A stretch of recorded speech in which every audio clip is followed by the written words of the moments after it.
My name is Daniel, and I've been an estate sale organizer in Southern California for 15 years. I've sorted through countless lives packed into boxes, handled the remnants of dreams and disappointments, witnessed the full spectrum of human existence reduced to garage sales and auction lots. But nothing, absolutely nothing, prepared me for what I found in my own grandmother's house after she passed away in the summer of 2023.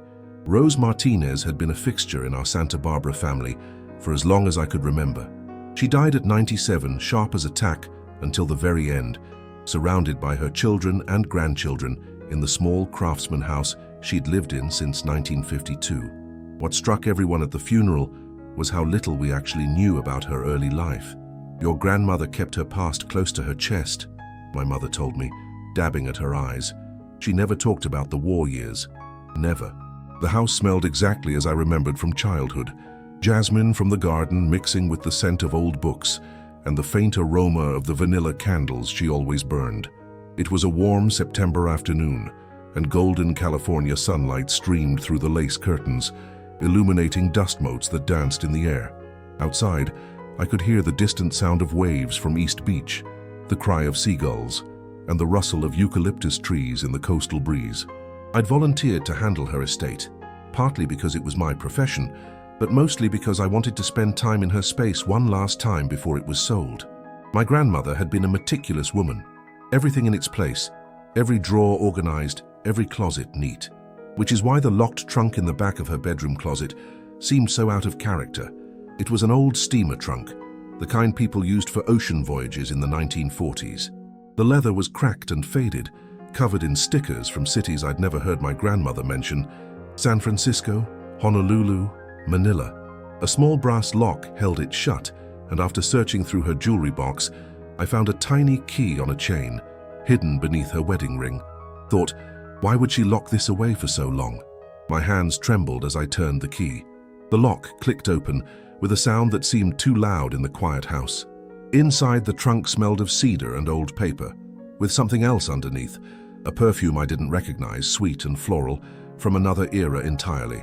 The trunk was filled with carefully preserved items: a nurse's uniform with a Red Cross patch, photographs of young people I didn't recognize, a dried flower pressed in tissue paper, and at the very bottom, a leather-bound journal. The journal was olive green, military issue, with "Property of Rose Chen, Army Nurse Corps" stamped on the inside cover. Chen, not Martinez. My grandmother's maiden name had been Morrison, or so I'd always been told. Who was Rose Chen? Oh my God! I realized in that moment that I was holding my grandmother's war diary, and I didn't even know her real name. I sat down on her bed, the same bed where she'd told me bedtime stories as a child, and opened to the first page. The date read January 15th, 1945. The handwriting was young, energetic, nothing like the careful script my grandmother used in her later years. It read, "Today I received my orders. I'm being shipped to the Pacific Theater as part of the Army Nurse Corps. Mama cried for 3 hours. Papa wouldn't speak to me at all. They think I'm betraying our family by joining the American military, by using my nursing training to help the country that put our relatives in internment camps. But I have to do this. I have to prove that I'm American, that we belong here, that we're not the enemy." Reflection. That moment changed everything. I felt like I'd been punched in the chest. My grandmother had been Japanese American. She'd served as a military nurse during World War II, and somehow our entire family had lived our whole lives not knowing this fundamental truth about her. The afternoon sun was sinking lower, casting long shadows across the bedroom. The scent of night-blooming jasmine from the garden was getting stronger, mixing with the mustiness of old secrets, finally exposed to air.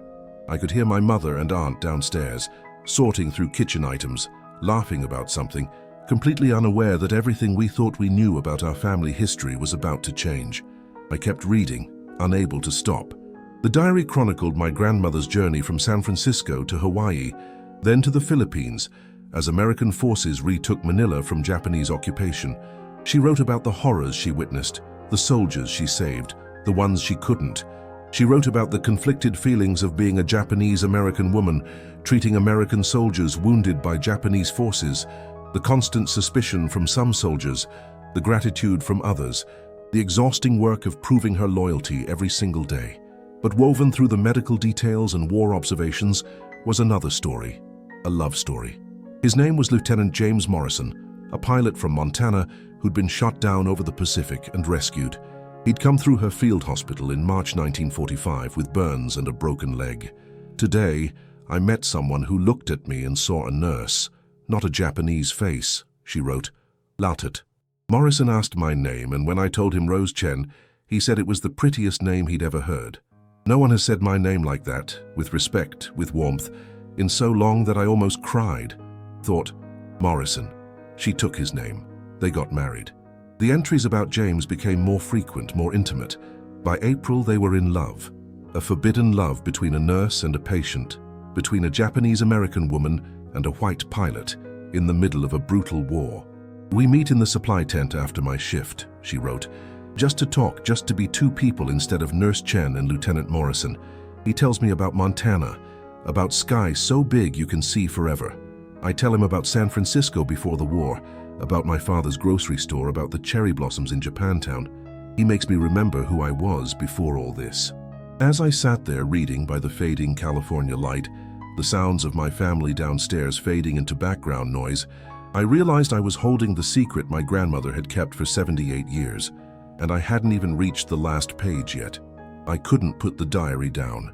As evening settled over Santa Barbara, I turned on the bedside lamp, the same lamp my grandmother had read by for decades, and continued through her war years, page by careful page. The smell of my aunt's cooking drifted up from the kitchen, carne asada, the family recipe, but I couldn't bring myself to go downstairs. Not yet. Not until I understood. By May 1945, the diary entries had changed in tone. Rose and James were no longer just talking in supply tents. He kissed me today, she wrote on May 8th VE Day. While everyone was celebrating the end of the war in Europe, we were behind the field hospital, and he kissed me like I was the only thing that mattered in the entire world. Oh my God, I'm in love with him. This is terrifying and wonderful and completely impossible. The impossibility wasn't just about military regulations. It was 1945. Anti-miscegenation laws were still on the books in most states. A Japanese-American woman and a white man couldn't legally marry in California or Montana. The war might be ending, but the hatred wasn't. Rose knew this. James talks about our future like it's certain, she wrote in June. He wants to take me to Montana, introduce me to his parents, build a life together. I don't have the heart to tell him about the laws, about the reality waiting for us back home. How can I explain that in America, we can die together but we can't marry? Reflection. Love trapped by laws made by fear. James was discharged in July 1945, his injuries severe enough to send him stateside. Rose's entry from July 15th broke my heart. James left today. He begged me to come with him, to follow him home when my service ends. He doesn't understand that home is complicated for me. My family lost everything. The store, our house, our savings. They're starting over in a tiny apartment in Los Angeles. I need to help them. I need to rebuild what the war and the internment camps destroyed. How can I choose between the man I love and the family that sacrificed everything? But there was something else in that entry, something that made my stomach drop. I haven't told him yet. I've been too afraid. I'm 8 weeks along. Oh my God. My grandmother was pregnant with James's child in 1945, in the middle of a world that would condemn them both. The next entries were sporadic, dated months apart. Rose had returned to California in September 1945, but not to San Francisco, to Los Angeles, to her family's cramped apartment in the Little Tokyo area that was slowly being rebuilt. She wrote about hiding her pregnancy, about the shame her family would feel, about the impossible choice ahead of her. October 12, 1945, I received a letter from James today. He's in Montana recovering with his family. He writes about the ranch, about the mountains, about how he tells everyone about the beautiful nurse he's going to marry. He still doesn't know. How do I tell him in a letter? How do I explain that I'm carrying his child in a state where our marriage would be illegal, in a family that would disown me, in a world that would call our baby shameful names? Thought, she was facing this alone while he dreamed of their future. I had to stop reading and catch my breath. My mother called up the stairs. Daniel, dinner's ready. But I couldn't move. My grandfather, the man who raised my mother, the man I'd called Grandpa Martinez, wasn't my biological grandfather. Somewhere in this diary was the truth about who I really was, where I really came from. I kept reading. In November 1945, Rose made her decision. She wrote, "I met Roberto Martinez today. He's a friend of my brother's, a young man from a Mexican-American family here in LA. He knows about the baby. He knows about James. And he's offered me something I never expected. A way out. Roberto says he'll marry me, give the baby his name, raise the child as his own. In return, all he asks is that I be a good wife, that I help him build a life here in California, that I leave my past behind. What choice do I have? A Japanese-American woman with a white man's baby in 1945? This is the only way to protect my child, to give them a chance at a normal life." The next entry, dated November 30th, 1945, was brief. "I married Roberto Martinez today, in a small ceremony at City Hall. My family is relieved. Roberto's family is kind. I'm wearing a borrowed dress and a fake smile. I wrote to James tonight. The hardest letter I'll ever write.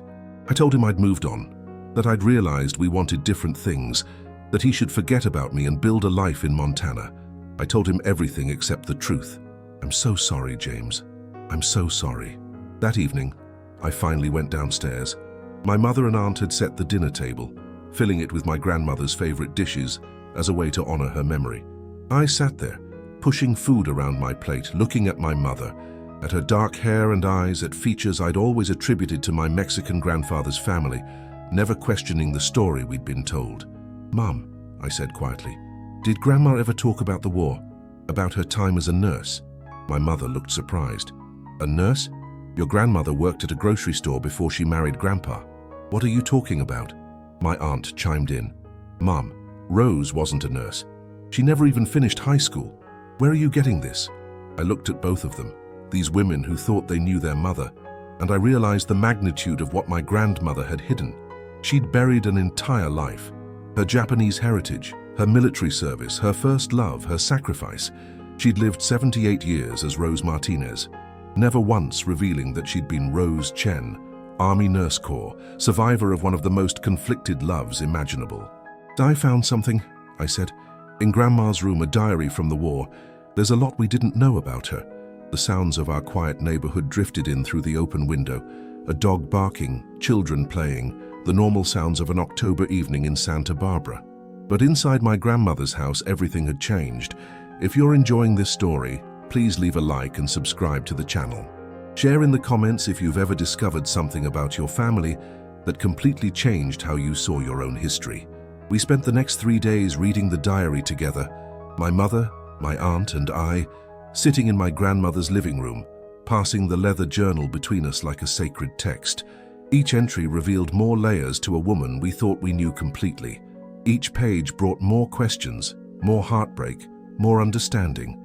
The diary continued through my grandmother's early marriage to Roberto Martinez. She wrote honestly about their arrangement.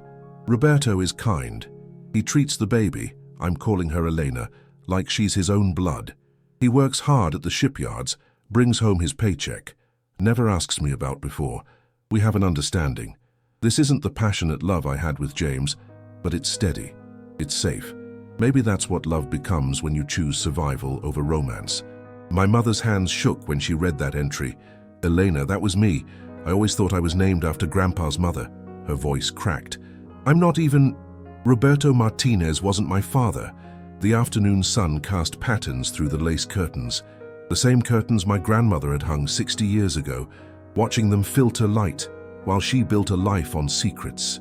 Outside, the jasmine continued to bloom, indifferent to the family upheaval happening inside. Thought, how many secrets can one house hold? The diary entries became less frequent after Elena's birth in May 1946. My grandmother wrote about learning to be Mrs. Martinez, about the Japanese-American community slowly rebuilding in Los Angeles, about the conscious choice to hide her heritage from her daughter. "I speak only English to Elena," she wrote in 1948. "I've changed my last name, married a Mexican-American man, moved to Santa Barbara, where no one knows me. I'm erasing Rose Chen completely. It's the only way to keep my daughter safe from the prejudice that destroyed so many lives." But James appeared throughout the pages, ghost-like, haunting her new life. "I dreamed of him again last night," she wrote in 1950. 5 years and I still wake up reaching for him. Roberto knows. He never says anything, but he knows there's a part of me that will always be in that field hospital in Manila, saying goodbye to a future I wanted more than breathing. My aunt discovered the letters tucked in the back of the diary, a stack of envelopes all addressed to Rose Chen in Los Angeles, all marked "Return to Sender." The handwriting was different from my grandmother's, angular, confident, desperate. "Oh my God," I whispered. James wrote to her. He kept writing even after she told him to move on. We opened them carefully. These letters from a ghost, from the man whose blood ran through our family, but whose name we'd never known. James Morrison had written 12 letters between December 1945 and November 1946, each one progressively more confused, more hurt, more desperate. "Rose, please tell me what happened," he wrote in March 1946. "One day we were planning our future. The next you're married to someone else. I don't understand. Did I do something wrong? Was our love not real for you? I'm going crazy here in Montana, replaying every conversation, every kiss, trying to figure out where I lost you." The letters were all returned. My grandmother had moved, from Los Angeles to Santa Barbara, from Rose Chen to Rose Martinez, from one life to another so completely that the Postal Service couldn't find her. James's words had been chasing a ghost across California, never reaching the woman who'd made the impossible choice. Reflection. She sacrificed her own happiness to protect her child. But then we found the letter that changed everything. It was dated November 1946, written in different handwriting, a woman's script, proper and formal. It was addressed to Rose Chen, married name unknown, last known address Los Angeles, California. My mother read it aloud, her voice barely steady. "Dear Miss Chen, my name is Margaret Morrison. I am James Morrison's sister. It is my painful duty to inform you that my brother passed away on October 28, 1946, from complications related to his war injuries. In his final days, he spoke often of you, the nurse who saved his life and captured his heart. He never stopped loving you, never stopped waiting for you to explain why you left. I found your letters among his things, the one where you told him it was over. I also found the letters he wrote to you that were returned. I don't know why you chose to end things with James, but I thought you should know that he died still loving you, still hoping you'd come back. He made me promise to find you and tell you that he forgave you, that he understood there must have been reasons he couldn't know. He wanted you to be happy, even if it wasn't with him." The room was completely silent, except for the sound of my mother crying. Outside, the California evening was settling in, the sky turning pink and gold over the Pacific, the scent of night-blooming flowers growing stronger, the sound of waves in the distance. Normal, beautiful, oblivious to the tragedy we were uncovering.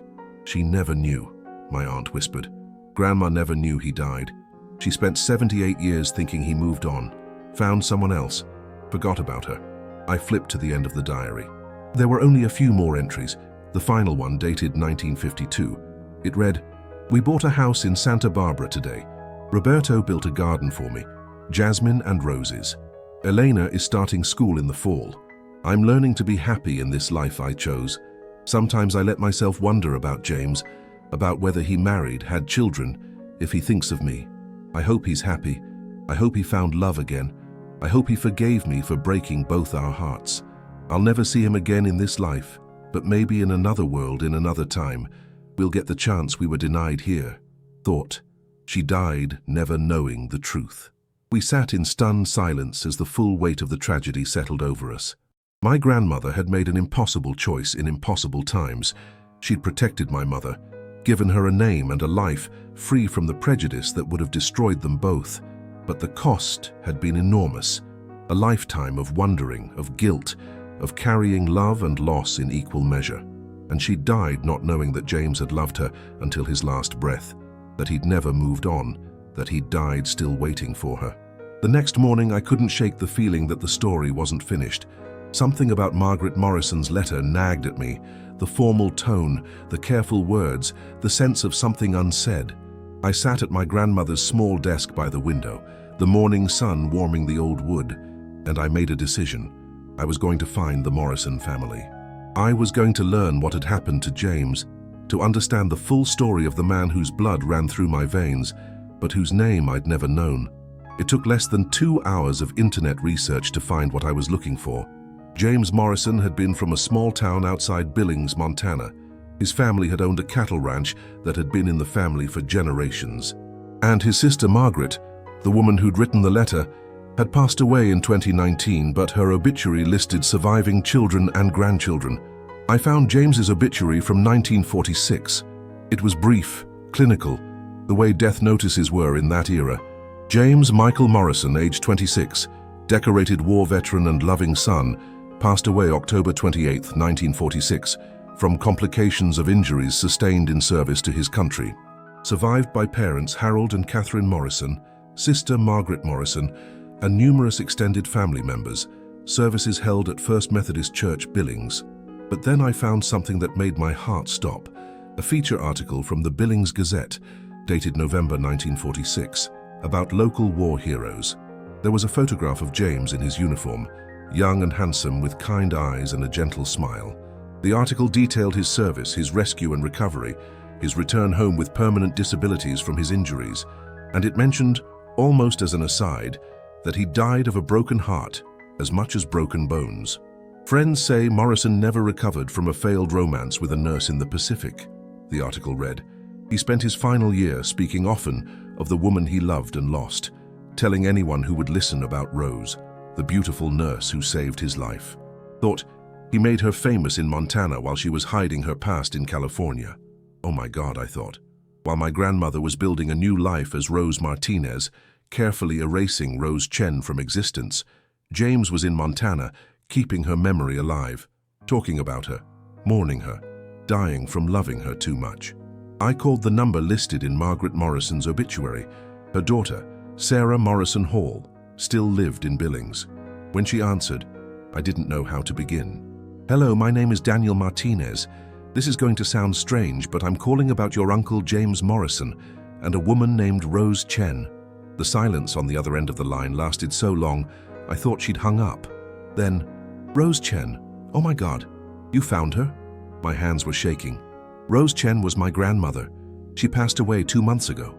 I found her war diary and letters from your uncle, and I'm trying to understand what happened between them. Sarah's voice was thick with emotion. Can I call you back on video? There's something you need to see, something my mother kept all these years. 20 minutes later, I was sitting at my grandmother's desk, staring at my laptop screen at a woman in her 70s with James Morrison's same kind eyes. Behind her, I could see photographs on the wall, and one of them made my breath catch. It was a photo of a young Japanese-American woman in a nurse's uniform, smiling at the camera. My grandmother. Young, beautiful, full of life. My uncle carried that photo until the day he died, Sarah said softly. It was in his wallet when he passed. My mother kept it all these years, hoping that someday, somehow, she'd find the woman in it and give it back to her family. Sarah told me the rest of the story, the parts my grandmother never knew. James had returned to Montana broken in body, but determined to create a life with Rose. When her letter arrived telling him it was over, he'd fallen into a deep depression. His war injuries weren't healing properly, and without the will to fight, his body simply gave up. He died of sepsis from an infection in his leg, Sarah explained, tears streaming down her face. But everyone knew the real reason. My grandmother used to say James died of a broken heart, wrapped in infection. In his last days, he was delirious with fever, calling for Rose, asking my mother to find her and tell her he understood, that he forgave her, that he just wanted her to be happy. Reflection. 2 people destroyed by love and circumstances beyond their control. But then Sarah said something that changed everything. There's one more thing, she said, reaching off camera. My mother never sent this because she didn't know how to find Rose, but Uncle James wrote it the day before he died.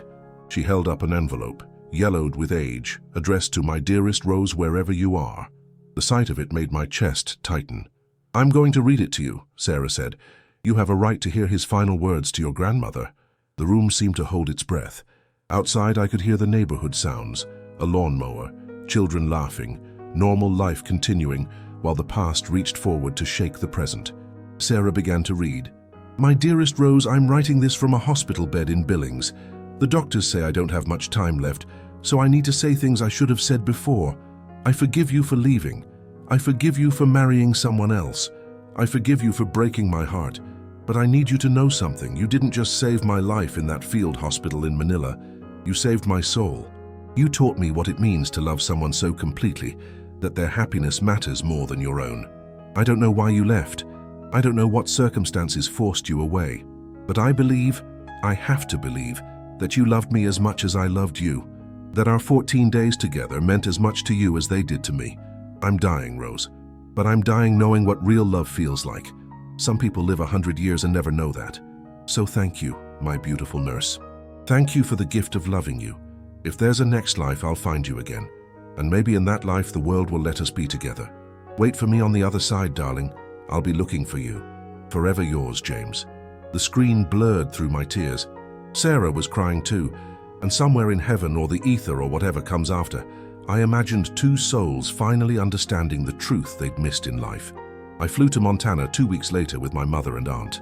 Sarah Morrison Hall met us at the Billings airport with the same warm smile I'd seen in the photographs of her Uncle James.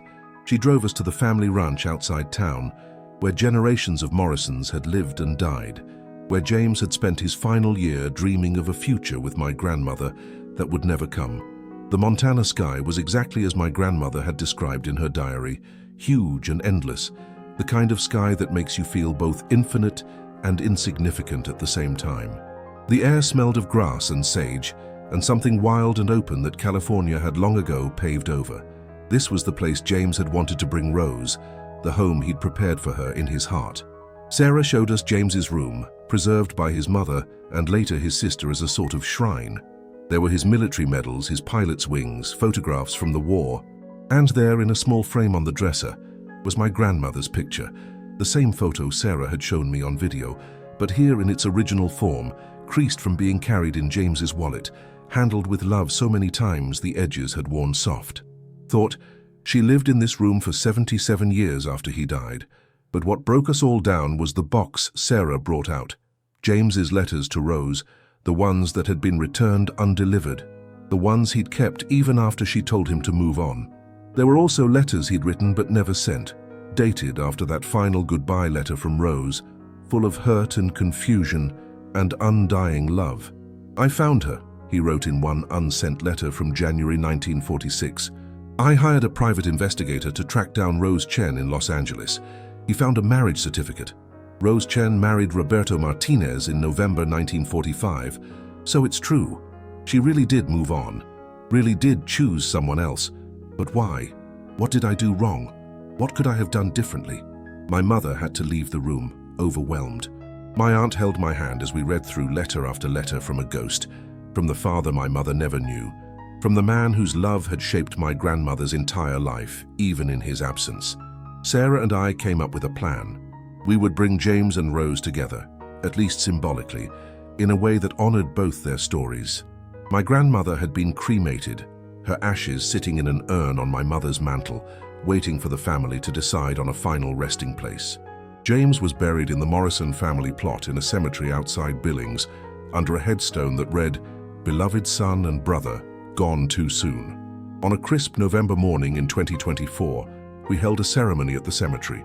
The Montana sky was steel gray, threatening snow, and the wind carried the scent of coming winter. Sarah had arranged for a stone to be placed next to James's grave, not a burial plot, but a memorial. It read, Rose Chen Morrison, 1926-2023, the love he waited for. Together at last. We brought some of my grandmother's ashes to scatter at the grave, bringing her finally to the Montana she'd only known through James's letters, to the life they might have lived together if history and prejudice hadn't stood in their way. My mother read from the diary, her voice carrying across the quiet cemetery, "I'll never see him again in this life, but maybe in another world, in another time, we'll get the chance we were denied here." Reflection: love doesn't end with death, it just changes form. After the ceremony, Sarah gave us the box of James's letters and photographs, pieces of my family history I never knew existed. In return, we gave her copies of my grandmother's diary, so the Morrison family could finally know Rose's side of the story, could understand that she hadn't left because she stopped loving James, but because she loved their child more than her own happiness. The most profound moment came when Sarah showed us one final item, a baby blanket, hand-knitted, that had been found in James's belongings after he died. "We never understood why he had this," Sarah said softly. "He wasn't married, had no children. My mother kept it all these years, wondering. I looked at my mother and we both knew. Somehow, impossibly, James had known, or maybe he'd suspected. Maybe in those final feverish days, he'd put together the timeline, Rose's sudden marriage, her desperate escape, and understood that there had been more to her leaving than she'd said. Maybe this blanket had been his way of loving the child he'd never meet, the daughter who would grow up as Elena Martinez instead of Morrison. That night, back at our hotel in Billings, my mother held the blanket and cried for the father she never knew, for the love story that had shaped her existence but remained hidden her entire life. "I'm 78 years old," she said. "I spent my whole life as Elena Martinez, and now I find out I was supposed to be Elena Morrison, James's daughter. How do I process this?" "You were loved," I told her, "by Roberto Martinez, who chose to be your father even though you weren't his blood, and by James Morrison, who died loving the woman who carried you. You were loved by two fathers, one who raised you with kindness, and one who died before he could meet you, but loved you anyway." 6 months later, I published my grandmother's diary with permission from both families, under the title Letters to Rose, A Love Lost to War and Found in Memory. It became a small but meaningful success, touching people who understood what it meant to love in impossible circumstances, to make unbearable choices, to carry secrets that define and destroy in equal measure. This story reminds us that love doesn't always look like we think it should. Sometimes the most profound love is the love that's sacrificed, the love that chooses someone else's well-being over its own happiness. If this story moved you, please subscribe to the channel for more stories about the hidden histories that shape our families. Leave a comment sharing your own family secrets or lost loves. And remember, the people who came before us carried burdens we may never fully understand, but they carried them so we could be here now. What matters more, a love that lasts a lifetime, or a love so powerful it shapes generations even after it ends? Rose and James had both in different ways. Their 14 days together in Manila created ripples that touched lives they never knew existed. May we all be brave enough to love that completely, even when the world tells us it's impossible. And may we honor the sacrifices of those who loved before us, who made impossible choices so we could live free.